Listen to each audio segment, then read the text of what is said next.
The events of the early Mexica Migration, as told in codices and chronicles, have long been the object of critical studies.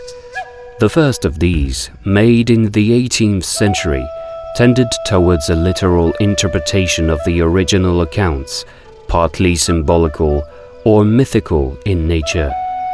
The Mexicans were thus credited with the most remote origins, both in space and time.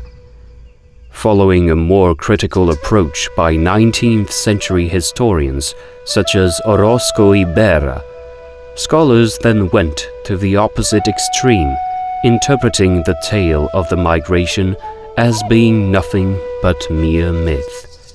The original Mexican home of Aztlan, an island surrounded by water, was for them nothing more than a reflection of the situation of the great capital, which they later founded in the Valley of Mexico.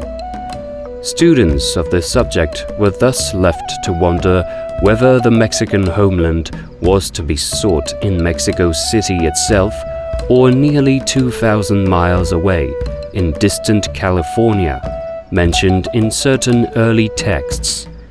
However, more recent reappraisals have sought to draw a balance, finding in the old legends a certain ring of truth. Whether they concern ancient Greeks or ancient Mexicans, such sagas are often linked with actual happenings and with real people.